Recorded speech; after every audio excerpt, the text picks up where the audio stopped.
If I asked you what you do for fun, would you actually have an answer? Not what shows you're streaming or what restaurants you like, but what truly brings you joy.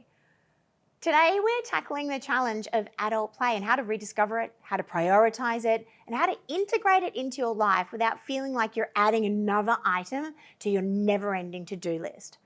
Because play isn't frivolous.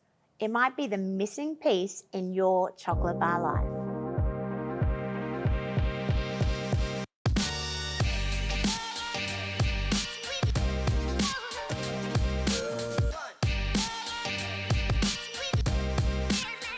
Hi, I'm Danielle Colley, and I'm here to help you to create a life that actually feels good to live.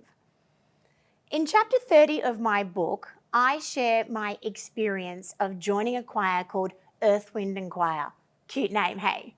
And from the tongue-twisting vocal warm-ups to the staying attuned to the syncopated beats, this hour of my life required something nothing else in my life did: complete presence. Everything else waited patiently outside for me in the library car park. What struck me most was how this single hour had a ripple effect on my entire week. I looked forward to it. I hummed the tunes in between classes. I felt a spring in my step just thinking about it. And this is what I call the play paradox. The time that you think that you don't have for play is precisely what creates more energy, creativity, and joy in other areas of your life.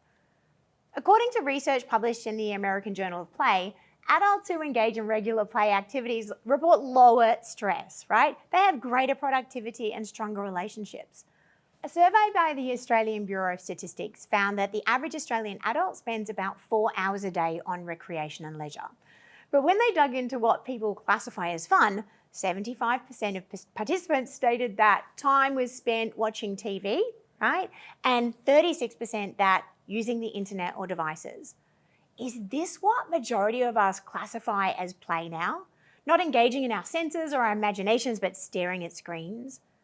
How do we rediscover play as adults, like real play? It starts with understanding that play looks different for everyone. Dr. Stewart Brown, the founder of the National Institute for Play, that sounds like a fun place to work, right? But he identified a few different play personalities. The joker finds play in comedy and laughter. The kinesthete enjoys movement and physical activity. The explorer enjoys new experiences. The competitor thrives on games and challenges. The director takes pleasure in planning and organizing. The collector finds joy in gathering and curating. And the artist and creator delights in making beautiful things. Many of us have a primary and secondary play personality. Identifying yours can help you to choose activities that come naturally to you and feel playful for you. For example, if you're an explorer, trying new restaurants or traveling to new unfamiliar places might feel more like play than joining a sports team. Remember when I talked about rediscovering art and how hard I found it at first? I struggled to enjoy it because I was approaching play with great expectations, what I wanted to happen versus exploring it with a sense of adventure. But when I connected with my natural artist, creator, play personality via getting some sound advice from my mentor, I discovered that simply playing and seeing what happened with no pressure to have something to show others, that's what brought me genuine joy, forgetting about putting it on the little screen in my hand, right? The biggest obstacle to adult play often isn't a lack of options. It's prioritization, pretty much like with everything in your adult life. But we treat play as optional, something that we need to fit in after all of the other important things are done. But as we've discovered in our exploration of rest, the important things are never done. There will always be another email, another chore, and another responsibility. Research shows that play is most beneficial when it's regular and it's anticipated. This means that scheduling your play is just as important as any other appointment that you put into your diary.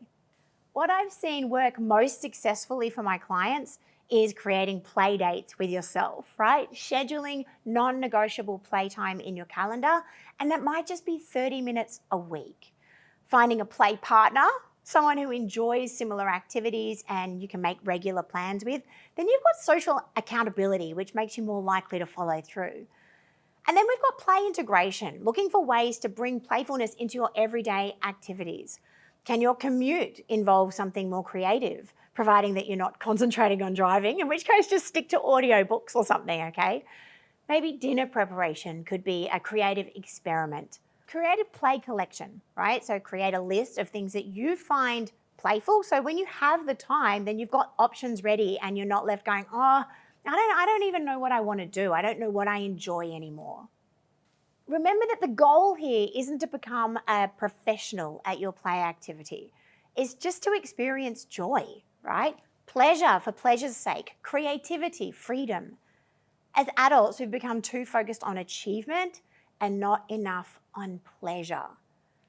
Now that we've explored what happened to your playful child and the joy of messy play, finding your flow state, embracing the beginner's mind, and how to make play actually happen as an adult, here are 2 powerful action steps to help you to integrate play into your life. Firstly, create your play personality profile.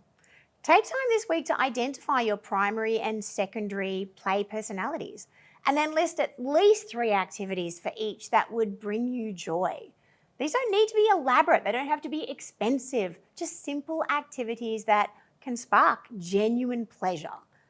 And then the next thing, schedule your play practice. Choose 1 play activity from your list and stick it in your diary for next week. Treat this appointment with the same commitment as your most important work meetings.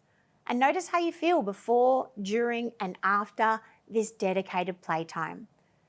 In my Chocolate Bar Life online program, we go much deeper into all of this and so much more.